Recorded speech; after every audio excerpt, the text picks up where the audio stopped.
Assalamualaikum warahmatullahi wabarakatuh. Selamat datang rekan-rekan peserta tugas proyek penelitian operasional 2 tahun 2022. Pada kesempatan ini kita akan coba menggunakan salah satu software yang bisa membantu dalam penyelesaian kasus rantai Markov, yaitu software QM for Windows atau lebih dikenal dengan PopQM. Nah, berikut ini merupakan tampilan awal dari QM for Windows. Di bagian kiri ada modul tree yang menunjukkan modul-modul yang bisa diselesaikan menggunakan QM for Windows, yaitu penugasan, analisis keputusan, peramalan, game teori, goal programming, persediaan, linear programming, dan salah satunya adalah Markov analysis atau rantai Markov. Jadi langsung saja kita pilih modul Markov analysis, kemudian akan muncul dataset seperti ini. Jadi yang perlu diinputkan adalah judul datasetnya dan number of states. Number of states ini merupakan jumlah state yang disesuaikan dengan kasus dari masing-masing. Pada kesempatan ini dicontohkan soal sebagai berikut. Sebuah survei dilakukan terhadap 1.000 keluarga di Kota Padang. Survei tersebut dilakukan untuk melihat metode pembayaran yang digunakan dalam kegiatan belanja online sebagai akibat adanya pandemi COVID-19. Diperoleh data bahwa sebanyak 600 keluarga menggunakan kartu debit dalam proses pembayaran, sedangkan 400 keluarga lainnya menggunakan OVO. Nah, pada bulan ini diketahui sebagai berikut. Jadi dari soal ini kita bisa tahu bahwa yang menjadi state di sini adalah metode pembayarannya atau jenis metode pembayarannya. Artinya kita punya dua state pertama debit dan state kedua OVO sebagai metode pembayaran. Jadi bisa kita inputkan jumlah state di sini adalah 2. Kemudian di bagian sini bisa memilih penamaan dari state-nya, apakah state 1, 2, 3, huruf atau angka atau yang lainnya.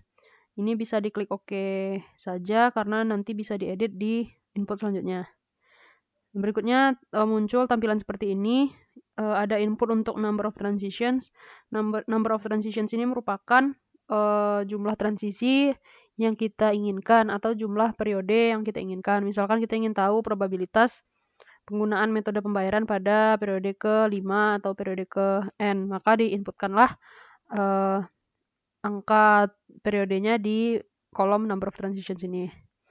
Kemudian selanjutnya ada tabel ini. Pertama-tama kita bisa ganti nama state-nya sesuai dengan yang kita butuhkan.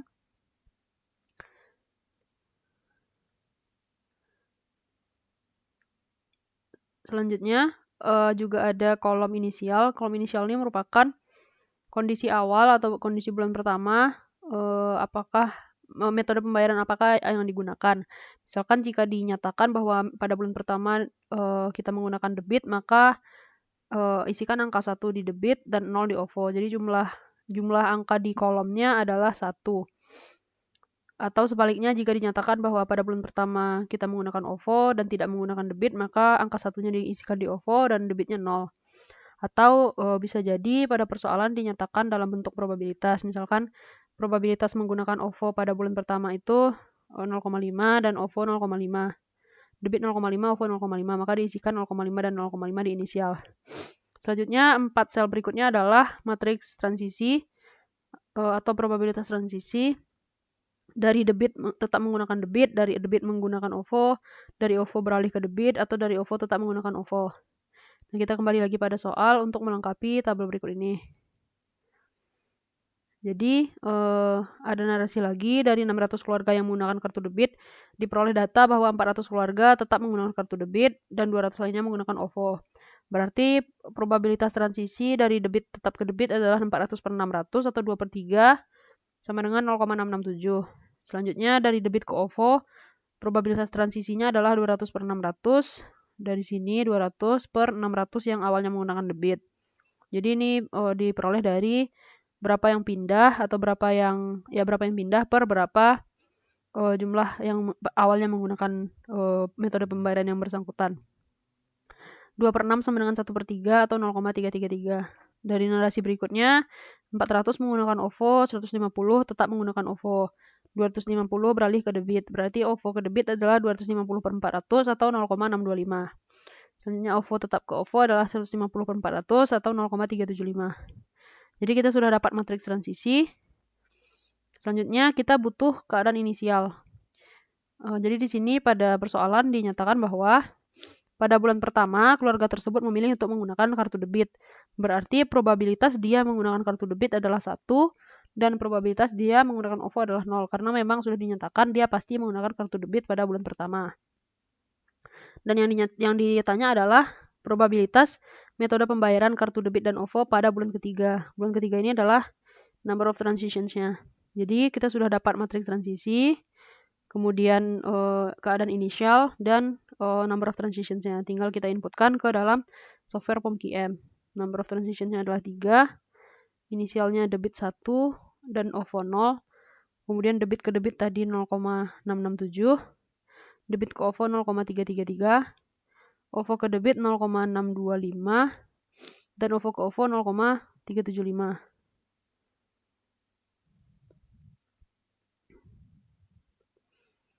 Setelah selesai, kita bisa pilih solutions untuk menyelesaikannya.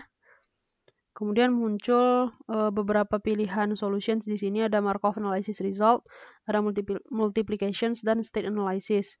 Untuk Markov analysis result ini merupakan hasil akhir dari periode yang kita inginkan. Jadi karena di sini inputkan 3 tadi, maka ini adalah langsung hasil dari probabilitas pada bulan ketiga. Probabilitasnya bisa kita lihat di sini, berarti probabilitas keluarga tersebut menggunakan debit pada bulan ketiga adalah 0,6524 dan probabilitas keluarga tersebut menggunakan OVO pada bulan ketiga adalah 0,3476 jika pada bulan pertamanya dia menggunakan debit. Kemudian ada juga informasi steady state probability atau probabilitas steady state di tabel ini. Nilai probabilitas steady state-nya kebetulan sama dengan nilai probabilitas pada akhir bulan ketiga. Jadi bisa jadi steady state itu terjadi pada periode ketiga atau sebelum periode ketiga, misalnya periode kedua.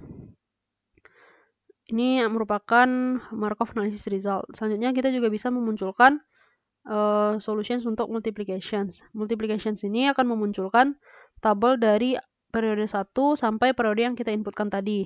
Berarti periode 1, periode 2, dan periode 3. Jadi di sini ada probabilitas masing-masing periodenya. Untuk periode 2 itu 0,653 dan untuk OVO-nya 0,4347. Solusi multiplications ini berguna jika kita ingin tahu pada periode berapa steady state itu terjadi.